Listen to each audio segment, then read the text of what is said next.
भगवान राम जी ने जो जो चरित्र किया है, करके दिखाया है, वो सारा चरित्र हमारे जीवन में आना चाहिए।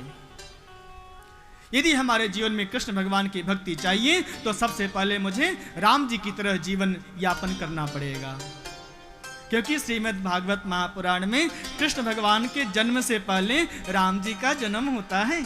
हाँ, राम जी पहले आते हैं और कृष्ण भगवान बाद में आते हैं।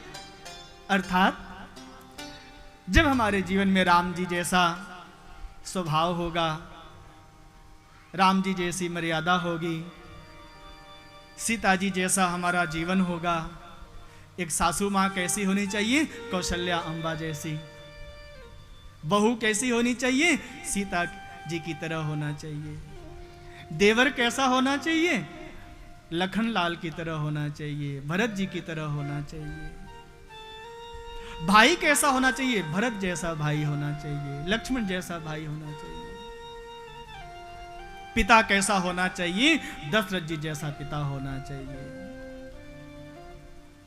हमारी संतान कैसी होनी चाहिए? लव और कुश की तरह होनी चाहिए संतान, जिससे स्वयं भगवान राम जी भी युद्ध नहीं कर पाते हैं। भरत, लक्ष्मण, शत्रुघ्न युद्ध में पराजित हो जाते हैं। ऐसा प्रतापी संतान हमारे जीवन में होना चाहिए। आजकल हमारी संतान कैसी होती है? सोचो,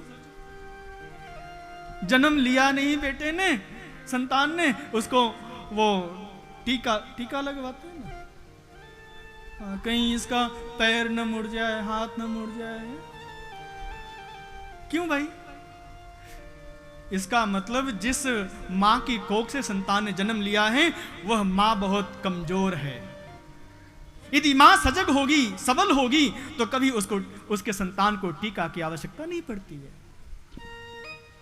इसका मतलब हमारा जीवन राम जी जैसा, सीता जी जैसा नहीं है। लव कुश किसके पुत्र हैं?